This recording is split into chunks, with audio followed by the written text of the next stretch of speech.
독강유래 소설 세상에 단 한 번뿐인 시집 위기 파트에 대해서 하겠습니다. 위기 파트는 나가 시와 동떨어진 대학생활, 그 다음에 돈을 만지는 사회생활을 하면서 어린 시절 고등학교 때 가졌던 꿈을 점차 잃어버리고 자신의 정체성을 점점 잃어가는 그런 장면이 되겠습니다. 이 작품은 성장기 무렵에 누구나 한 번쯤 겪게 되는 첫사랑의 애틋한 감정을 잔잔하게 서술하고 있는 성장소설입니다. 작가가 된 서술자가 첫사랑의 소녀였던 현아를 나중에 만나 과거를 회상하며 옛 추억을 떠올리는 것이 중심 내용입니다. 이 소설은 눈이 내리는 날을 주요 배경으로 설정하고 있으며 나가 현아에게 시집을 전하려고 했던 날에도 눈이 내렸고 20해 만에 현아를 다시 만나는 날에도 눈이 내렸습니다. 이렇게 소설 속 눈 내리는 날의 배경은 사건들과 깊은 관련을 맺고 있으며 눈 오는 날의 낭만성을 환기하기도 합니다. 방학 동안 아이들은 자기가 갈 대학을 정하고 입학원서를 쓰기 시작했다. 수험생이니까요. 자, 장면이 바뀌었네요. 나는 시를 쓰는 동안 대학 같은 건 염두에도 두지 않았는데 시고 뭐고 쓸 일이 없어져 버리자. 왜? 내가 준 시집에 대한 현아의 반응이 없어서 절망하게 되자 우습게도 다시 대학을 생각했다. 그때부터 난 몹시 추운 겨울을 보내야 했다. 이 추운 겨울? 겨울이니까 춥겠지. 날씨가 그때 추웠나? 그렇게 해석하면 안 되겠지요. 굳이? 자, 여기서 말하는 추운 겨울이라고 하는 것은 결국 삭막하고 절망적인 내면 상태를 의미한다 라고 보면 되겠습니다. 대학 입시가 끝나고 고등학교 졸업식까지 끝난 겨우 내내 찬바람을 가슴에 안은 채 커리를 쏟아지며 막 입에 대기 시작한 먹기 시작한 이런 뜻이겠죠. 술을 마구 마시고 홀로 자취방에 돌아와 울며 지냈다. 현아 이거겠죠, 그죠? 첫사랑의 실패로 인해서 절망하고 방황하는 나의 모습이 나타나고 있습니다. 그러면서도 현아를 직접 찾아갈 용기는 내지 못했다. 바보. 내 딴에는 이 세상에서 가장 감동스러운 시를 써서 주었는데도 아무런 반응을 보이지 않는 현아에 대한 원망이 치솟을 치솟아서 그랬는지 모른다. 그 일을 계기로 다시는 잠언 시고 연애 시고 내 안에서 시 비스무리한 것조차 나오지 않게 되었다. 그래서 모든 걸 잊기로 했다. 시 나부랭이 같은 건 다시는 쓰지 않으리라. 시도 믿고 여자도 믿고 나아가 세상도 다 미웠다. 결국 현아에 대한 원망과 미움이라고 보시면 되겠습니다. 뭐 특별하게 요 밑줄 치고 뭐 하고 할 만한 그런 거는 없었어요. 나는 몸과 마음이 지칠 대로 지쳐 내 청춘을 저주했다. 이 나가 서술자 나가 작가는 아닐 거예요. 그죠? 왜? 뭐 작가일 수도 있겠지. 있기는 있겠는데 좀 오바가 좀 많이 심해요. 나의 절망감이 매우 큼. 작가일 수도 있겠지라고 하면 자전적 소설 같으면은 서술자가 작가 자신일 경우가 많습니다만은 우리는 보통 소설은 허구성을 갖죠. 그렇기 때문에 서술자와 작가를 분리해서 봅니다. 참고로 알아두세요. 자, 사랑을 하고 있을 땐 세상을 다 얻은 것 같고 사람들도 모두 내 편인 것만 같고 내가 못할 일이 없을 것만 같았다. 사람이 그래요 원래. 그런데 막상 사랑을 잃고 나니 세상을 얻기는커녕 나는 이 세상에서 아무짝에도 쓸데가 없는 놈으로 여겨졌고 사람들도 죄다 나를 미워하는 것 같기만 하고 나는 아무것도 못할 것만 같았다. 자존감이 뚝 떨어졌네요. 그렇게 끝이었다. 내 청춘은 거기서 끝나고 말았다. 나는 앞으로 패배자로 살만 남은 것 같았다. 자, 첫사랑, 그 사랑의 감정이 너무너무 컸고 매우 컸고 그 다음에 그로 인한 절망감도 컸다고 보시면 되겠습니다.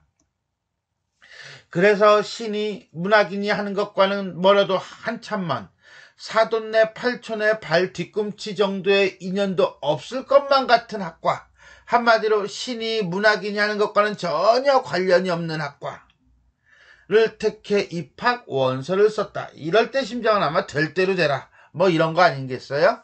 내가 시방 문학 같은 거 해서 뭐 하겠냐. 밥벌이 잘 되는 학과, 밥벌이가 잘 되는 학과니까 이건 매우 현실적이고 세속적인 학과, 뭐 경영학과라든가 경제학과, 회계학과, 뭐 행정학과, 뭐 이런 것들이겠죠. 자, 밥이나 굶지 않고 살면 그만이지. 점점점점점점점. 현실적이고 세속적인 삶을 살겠다. 밥이나 굶지 않고 살겠다. 누가 봐도 문학과는 전혀 인연이 닿지 않는 얼토당토하는 학과를 택해 대학에 진학한 나는 당연히 재미있을 리가 없겠죠. 왜? 스스로가 원했던 것이 아니니까. 그래서 그런가요? 싸움터에서 부상당하고 돌아온 군인처럼 상위 군인이라고 하죠. 자, 무기력한 대학 생활을 암시하면서 아무런 활력도 없이, 아무 활기도 없이 대학 생활을 시작했다. 대학에 들어가서도 현아를 찾지 않았다. 친구도 일부러 찾지 않았다. 그래서 나는 현아와 친구의 소식을 전혀 알지 못했다. 서로 다른 대학에 가기도 했지만 현아에게 전해달라는 내 시집을 들고서 한참을 내려다볼 때의 모습, 떠오를 때마다 새삼 쑥스러운 느낌이 되살아났기 때문이다. 자, 여기서 우리는 요 구조를 보세요. 요 구조를 본다면 그게 쑥스러워?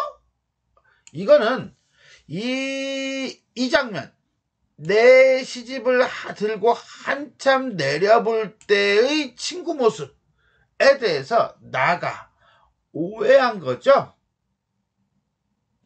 나는 지금 친구가 이렇게 한참 내려볼 때 놀랬어. 당황한 거야. 너도? 너도 네가 현아를 좋아하니? 뭐 이런 거든가. 이게 뭐지? 뭐 이랬을 거예요. 근데 실제로는 친구가 현아를 좋아했기 때문에 내적 갈등을 한 거죠.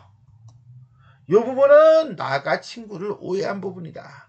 진실은 친구도 현아를 좋아했기 때문에 전해줄 것인가 말 것인가 갈등을 하며 시집을 내려다본 거지 내가 쑥스러워하는 부분은 아니라는 거예요. 현아에 대한 절망감으로 인해 시쓰기를 포기한 나. 대학 4년을 보내고 군대까지 다녀온 뒤 들어간 직장에서 내가 맡게 된 일은 돈을 다루는 일이었다. 날마다 돈을 만지작거리는 일이 내 업무였다. 그런 어느 날 무심코 돈다발을 정리하다 보니 10,000원짜리를 한 손에 집을 때마다 정확하게 100만원씩 손에 집히는 걸 알았다. 무심코 돈을 집었는데도 100만원씩 손에 집히는 건 끔찍한 일이었다. 그래서 내가 돈 세는 기계가 되어 있었던 것이다 라고 나는 생각을 한 거죠. 결국 이거는 나가 스스로를 돈 세는 기계로 느끼게 된 이유고, 그 다음에 자신의 삶과 정체성에 대해서 회의를 느끼게 되었다, 이렇게 보시면 돼요. 갑자기 몸이 떨리고 어지럼증이 났다. 퇴근하여 집에 돌아와서도 어지럼증은 사라지지 않고 몸에 열까지 나기 시작했다. 그날 나는 10,000원짜리 돈을 손에 집히는 대로 움직이면 그대로 100만원짜리 다발이 되는 꿈에 밤새 시달렸다. 악몽을 꿨네요.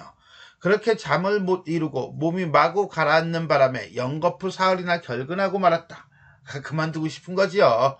직장에 들어간 뒤 그때까지 결근은커녕 지각 한 번 한 일이 없었는데 말이다. 집에서 쉬면서 가까스로 다시 몸을 추스려 직장에 나갔지만 예전처럼 일을 할 수가 없었다.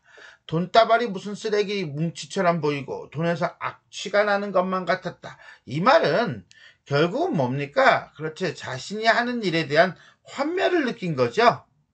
그래서 돈바구니를 보기만 해도 욕지기가 나고 가슴이 울렁거렸다라고 하는 거 보니까 자신의 직업에 대해서 환멸을 느끼게 됐고요. 그러면 직장 못 다녀요. 그만둬야 돼요.